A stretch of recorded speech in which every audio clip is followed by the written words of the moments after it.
Hello students. So next आपका है ethers. Last है आपका इस यूनिट का पोर्शन। ओके, इथर्स मतलब ROR डैश।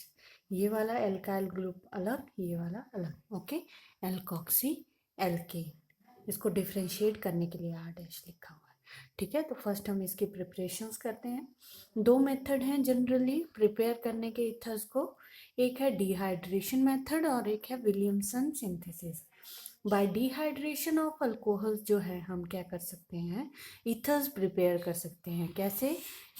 अल्कोहल ले लेंगे 2 मोल्स उसके। Okay, concentrated H2SO4। डिहाइड्रेशन का मतलब क्या है? वाटर की रिमूवल, है ना, एट 413 केल्विन या 140 डिग्री सेल्सियस। ओके, ये टेम्परेचर जो है इसमें मेन है। अगर कोई और टेम्परेचर होगा तो प्रोडक्ट कुछ और निकल आएगा। ओके, इस टेम्परेचर पे जब हम 2 मोल्स ऑफ इथेनॉल लेंगे कंसनट्रेटेड H2SO4 के प्रेजेंस में, H2 वाटर का मॉलिक्यूल जो है वो रिमूव हो जाएगा और यहाँ से इस ऑक्सीजन के साथ ये वाला पोर्शन अटैच हो जाएगा और ethoxy ethane di ethyl ether बन जाएगा।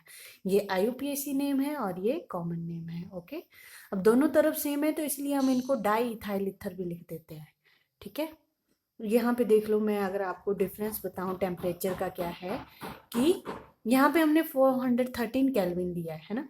इफ़ हम 443 केल्विन ले लें, टेम्परेचर को थोड़ा सा और रेज कर लें और अल्कोहल में लें तो हमें इथीन मिल जाता है। होता डिहाइड्रेशन ही है बट प्रोडक्ट क्या मिलता है? डिफरेंट मिलता है। ओके, इथीन मिल जाएगा हमें। इसीलिए जो है टेम्परेचर जो है इसमें मेजर रोल है टेम्परेचर का।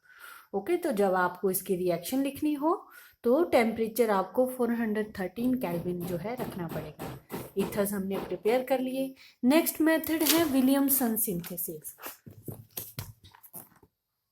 ओके, विलियमसन सिंथेसिस में हम क्या करेंगे, एक एल्काइल हैलाइड लेंगे और एक सोडियम एल्कोक्साइड लेंगे। ये Na है। ओके, एक एल्काइल हैलाइड और एक सोडियम एल्कोक्साइड ड्राई ईथर की प्रेजेंस में। R1X यहाँ पे हैलाइड शो कर रहा है, ONA positive alkoxide, sodium alkoxide. ठीक है, ड्राई ईथर की प्रेजेंस में R1 और R2 ऑक्सीजन के साथ जुड़ के ईथर बना देंगे, साथ में निकलेगा NaX। ओके, सोडियम हैलाइड बोल सकते हैं इसको। CH3I ले लिया, C2H5, ये सोडियम इथॉक्साइड है। ओके, और ये मिथाइल आयोडाइड है और ड्राई ईथर की प्रेजेंस में आपको मिल जाएगा मिथॉक्सी इथेन।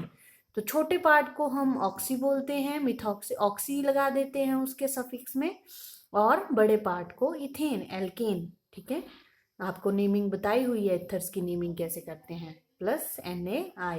तो यहाँ पे जो है आपको प्राइमरी एल्काइल हैलाइड ही लेना पड़ेगा। ठीक है, ये जो एल्काइल हैलाइड होना चाहिए वो कैसा होना चाहिए? प्राइमरी। ठीक है, एराइल हैलाइड से भी हम क्या बना सकते हैं? ईथर बना सकते हैं। जैसे आपने फिनोल ले लिया, NaOH। ठीक है, ये क्या है? फिर हमने क्या बनाया यहाँ पे? सोडियम, ये उसकी तरह बन रहा है, फिनॉक्साइड आयन की तरह, सोडियम फिनॉक्साइड, है ना। इंटरमीडिएट बनता था ना, पीछे रिएक्शंस में किया है, सोडियम फिनॉक्साइड बन गया। CH3I ड्राई ईथर की प्रेजेंस में एल्काइल हैलाइड लिया हमने, और यहाँ पे आपको देखो मिथाइल फिनाइल ईथर मिल रहा है। ओके, और ये जो फिनाइल ग्रुप है ये एज अ सब्स्टिट्यूएंट काम कर रहा है यहाँ पे, और इसका जो कॉमन नेम है वो है एनिसोल। वेरी इंपॉर्टेंट प्रोडक्ट है ये। Okay, anisole, methyl phenyl ether NaI। Okay, CH3I निकल गया, Na की जगह पे CH3 अटैच हो गया। नेक्स्ट रिएक्शन है, ये देखो यहाँ पे है OH ले रहे हैं हम NaOH की प्रेजेंस में, फिर ये सोडियम फिनॉक्साइड आयन बना रहा है। ड्राई ईथर की प्रेजेंस में हमने अब CH3 ना लेके हमने दूसरा ले लिया C2H5I नेगेटिव। ओके, वहां पे क्या थी कंडीशन कि एल्काइल हैलाइड कैसा होना चाहिए? प्राइमरी। बट जब हम एराइल की बात करते हैं तो उसमें ऐसा केस नहीं है। ठीक है तो ये भी प्राइमरी। ओके, C2H5 आई नेगेटिव है ना, नेगेटिव वाला पॉजिटिव के पास, पॉजिटिव वाला नेगेटिव के पास। C2H5 पॉजिटिव है तो नेगेटिव के साथ जाके अटैच हो जाएगा, फिनोलेट बना देगा। ठीक है, इसका नेम है सॉरी फेनिटोल है। ओके, फेनिटोल नाम है इसका, प्लस NaI। प्रॉपर्टीज की बात कर लेते हैं हम। तो जनरली हम क्या करते हैं, केमिकल प्रॉपर्टीज की बात करते हैं स्टार्टिंग में। ROR- कि ये इथर जो है कौन कौन सी रिएक्शंस दे सकते हैं। ठीक है, तो रिएक्शन फर्स्ट जो आएगी वो क्लीवेज होगी CO बॉन्ड की इन इथर। ओके, CO बॉन्ड को हमने रिमूव करना है विद, अगर हम HI के साथ करें रिएक्शन तो ये हमें क्या देते हैं, इथर्स HI के साथ जब रिएक्ट करेंगे तो देंगे एल्काइल आयोडाइड प्लस एल्कोहल। तो अगर आपको एल्कोहल प्रिपेयर करने हो तो आप इथर से प्रिपेयर कर सकते हो। किसके साथ रिएक्ट करवाओगे उसको, विथ HI। ओके, जैसे एग्जाम्पल देख लो इसके, C2H5O, ये तो सिमिलर हैं, दोनों तरफ के ग्रुप क्या है, सिमिलर हैं। HI C2H5OH। अब जब यहाँ पे बात आ गई CH3O C2H5 है ना, दोनों तरफ डिफरेंट ग्रुप है और यहाँ पे भी HI, तो आपको जो है 3 कंडीशंस जो हैं याद रखनी पड़ेंगी, वो मैं आपको बता देती हूँ। ये both alkyl group are primary, अगर दोनों एल्काइल ग्रुप प्राइमरी हैं तो SN2 रिएक्शन मैकेनिज्म होगा, कार्बोकेटाइन नहीं बनेगा और डायरेक्ट जो है आपको इस तरह का प्रोडक्ट मिल जाएगा। If any one of the alkyl group is tertiary, okay, ये टर्शरी है ना, तो टर्शरी है या फिर बेंजाइल है तो SN1 रिएक्शन होगी और कार्बोकेटाइन बनेगा। और जब कार्बोकेटाइन बनेगा तो जो स्टेबल कार्बोकेटाइन होगा उसके थ्रू जो है रीअरेंजमेंट होकर रिएक्शन होगी। ओके, कैसे, देखो यहाँ पे जो है ये टर्शरी है, ये प्राइमरी है। तो जब यहाँ से जो है रिमूवल होगा CH3 का, तो ये पॉजिटिव चार्ज यहाँ पे आएगा। ओके, पॉजिटिव चार्ज अगर यहाँ पे आ रहा है तो ये कोशिश करेगा कार्बोकेटाइन की प्राइमरी से टर्शरी बनने की। अगर टर्शरी बन गया वो, तो ये स्टेबल प्रोडक्ट फॉर्म होगा। तो जो आई पार्ट होगा वो किसके पास जाएगा, जो मोर स्टेबल कार्बोकेटाइन होगा। ठीक है, और अगर प्राइमरी है तो कार्बोकेटाइन नहीं बनेगा, तो आई पार्ट जो है छोटे वाले कार्बन पे जाएगा, जो कम, जिसके ब्रांचिंग जो है कम है। ठीक है, तो ये CH3 के पास चला जाएगा। ठीक है, if any one of the alkyl group is secondary depends on solvent. ठीक है, अच्छा, SN1 मैकेनिज्म, तो यहाँ पे आपने प्रोडक्ट देख लिए। ठीक है, एक क्वेश्चन देख लो यहाँ पे, CH2O CH3 प्लस HI, आपको बोले कि प्रोडक्ट बनाओ तो क्या करोगे आप। यहाँ पे देखो कि कार्बोकेटाइन बनने के चांसेस हैं, यस हैं। क्यों, क्योंकि अगर इस पे पॉजिटिव चार्ज आएगा तो वो रेजोनेट करेगा और मोर स्टेबल कार्बोकेटाइन बनेगा। तो मैंने बोला कि अगर कार्बोकेटाइन बनता है तो कौन सी रिएक्शन मैकेनिज्म फॉलो होगा, SN1 फॉलो होगा। तो आई पार्ट जो है, हेलाइड का जो पार्ट है वो किसकी तरफ जाएगा, कार्बोकेटाइन की तरफ। ठीक है, तो यहाँ जाके अटैच हो जाएगा आई, और दूसरे के साथ अल्कोहल O, ये H इसके साथ जाके अटैच हो जाएगा CH3OH। ठीक है, फिर बात करते हैं हम कि if any one of the alkyl group is secondary, अगर जो एल्काइल ग्रुप है वो सेकेंडरी है तो ये डिपेंड करता है कि सॉल्वेंट कैसा लिया है आपने। अगर आपने पोलर प्रोटिक सॉल्वेंट लिया हुआ है जैसे कि H2O C2H5OH, ठीक है, तो उसमें SN1 रिएक्शन मैकेनिज्म फॉलो होगा और स्टेबल कार्बोकेटाइन बनेगा। If polar A protic solvent लिया है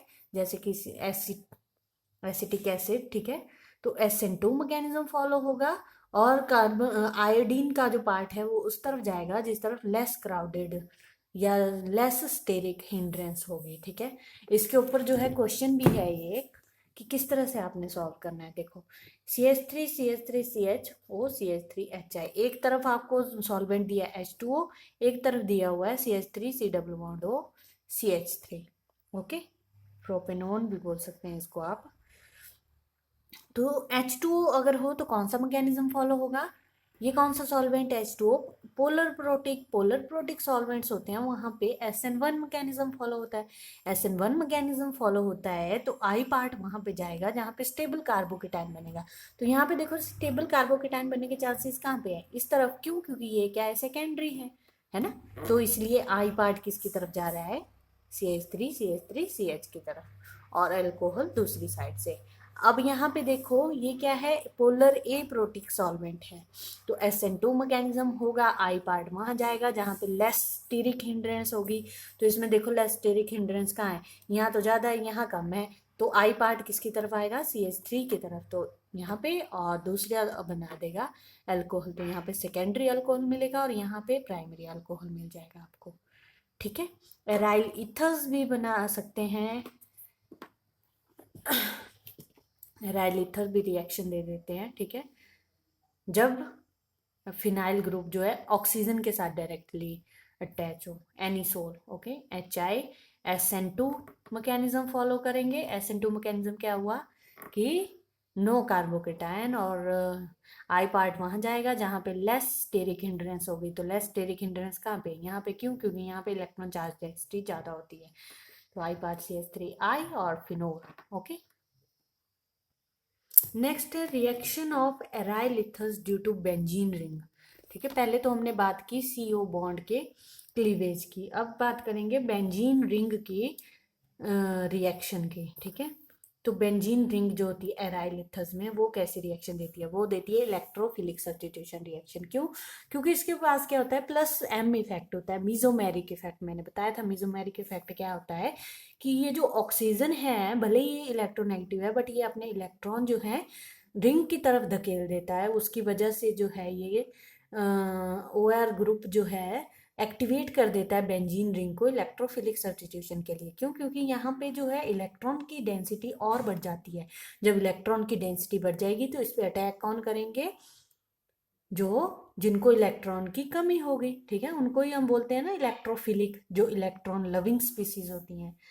तो मोर कहाँ पे होगी? Ortho and para position. ये मैंने कंसेप्ट आपको बताए हैं कि क्यों होगी ऑर्थो एंड पैरा पोजीशन। अगर आपको समझने हो तो आप पीछे देख सकते हो अपने नोट्स में, जब आपने रेजोनेटिंग स्ट्रक्चर बनाए थे तो ऑर्थो पैरा ऑर्थो पोजीशन पे जो है इलेक्ट्रॉन्स के जो डेंसिटी थी वो ज़्यादा थी as compare to meta position. Okay, ये देखो यहाँ पे एक क्वेश्चन है, डिफरेंट डिफरेंट जो है रिएक्शन कैसे होंगी। एनिसोल ले लिया आपने, एराइल ईथर। अगर आपने ब्रोमीन वाटर लिया, Br पॉजिटिव, ठीक है, तो यहाँ पे एक ये प्रोडक्ट बना रहा है ऑर्थो, एक ये बना रहा है पैरा। बट यहाँ पे जो पैरा प्रोडक्ट है वो मेजर है as comparison to Br ortho. क्यों? क्योंकि यहाँ पे जो है रिपल्शन होगी इन दोनों के बीच में। ओके, स्टेबल नहीं रह पाएंगे, और यहाँ पे जो है रिपल्शन कम है इसीलिए स्टेबल है, और ये मेजर प्रोडक्ट है। यहाँ पे देखो नाइट्रो ग्रुप की जब कंसंट्रेटेड HNO3 और कंसंट्रेटेड H2SO4 लेंगे तो यहाँ पे नाइट्रो आयन जो है वो एज अ इलेक्ट्रोफाइल एक्ट करेगा और वो अटैक करेगा बेंजीन रिंग पे। ठीक है, तो इसको कोई फर्क नहीं पड़ रहा है। फर्क किसको पड़ रहा है? क्योंकि ये इस ग्रुप की एडिशन कहाँ पे होनी है। ठीक है, तो एक पैरा एक बन रहा है ऑर्थो पे, तो इसका जो मेजर प्रोडक्ट है वो पैरा ही है। सेम रीजन है क्योंकि रिपल्शन हो रही है। ओके, फिर आती है फ्रीडल क्राफ्ट एल्काइलेशन की बात। Okay, H HCl anhydrous AlCl3 की प्रेजेंस में CH3। ओके, CH3 पॉजिटिव जो है यहाँ पे एक्ट करेगा, तो यहाँ पे भी पैरा प्रोडक्ट जो है वो मेजर होगा as comparison to ortho. Okay,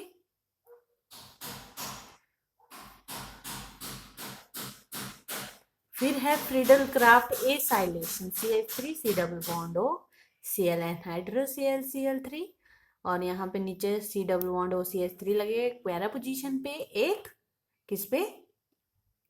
ortho position पे। तो अगर आपसे पूछा जाए कि मेजर प्रोडक्ट कौन सा है तो आप बता सकते हो। फिर इसमें इसको बोलते हैं पैरामिथॉक्सी एसिटोफिनोन।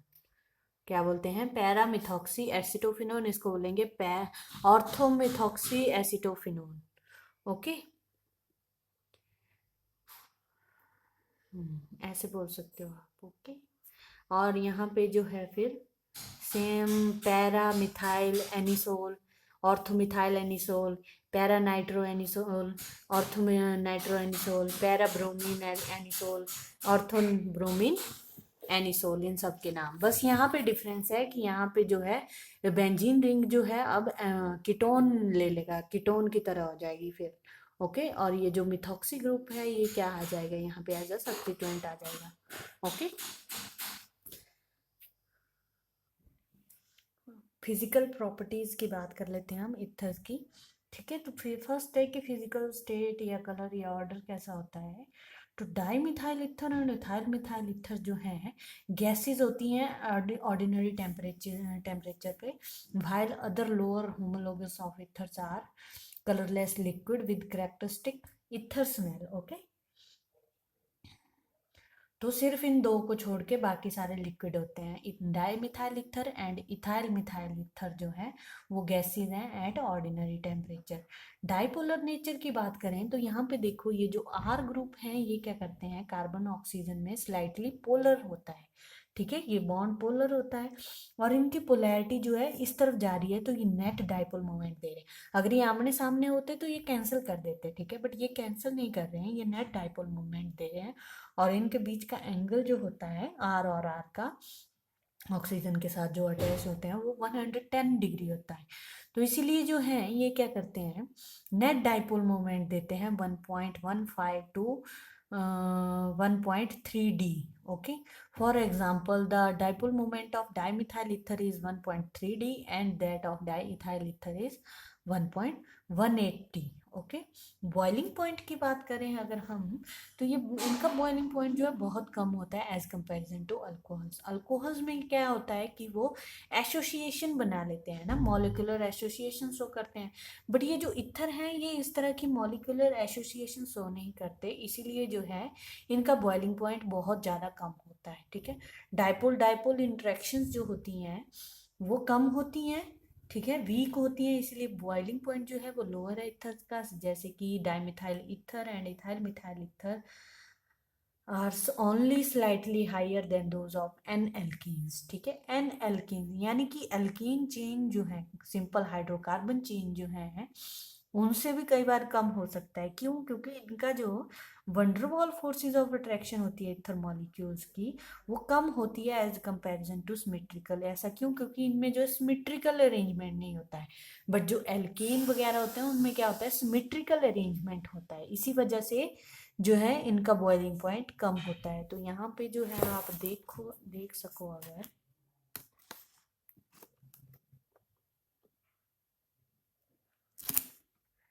ठीक है, तो इथर्स का देखो आप बॉइलिंग पॉइंट 250 283 है ना, 336 366। जैसे आप प्रोपेन की बात करेंगे, n butane n pentane n hexane, इनका कितना है 231 273, मतलब बहुत मिलता जुलता है ना।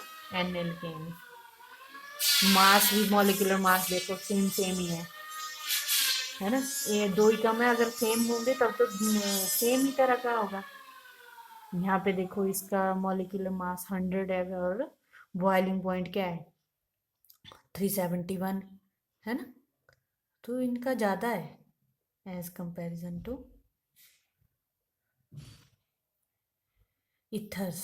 सॉल्युबिलिटी की अगर हम बात करें तो ये सॉल्यूबल होते हैं, क्यों? क्योंकि ये जो है हाइड्रोजन बॉन्डिंग बना लेते हैं वाटर के साथ। ओके, और अगर इनके बीच में जो है इस तरह की बॉन्डिंग शो होती है, ये जो ऑक्सीजन होता है इथर का वो हाइड्रोजन, वाटर के हाइड्रोजन के साथ जो है बॉन्ड बना लेता है। ओके,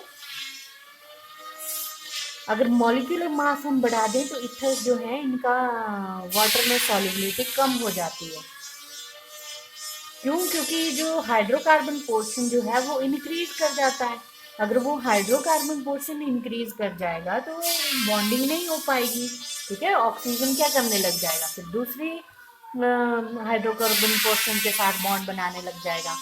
ठीक है, ethers are however fairly soluble in common organic solvents such as alcohol, benzene, chloroform, acetone etc. इसमें भी जो fairly soluble होते हैं, मतलब बहुत ज़्यादा नहीं होते हैं, बहुत कम है ना। डेंसिटी की बात करें तो सारे के सारे जितने भी ईथर हैं वो लाइटर होते हैं वाटर से।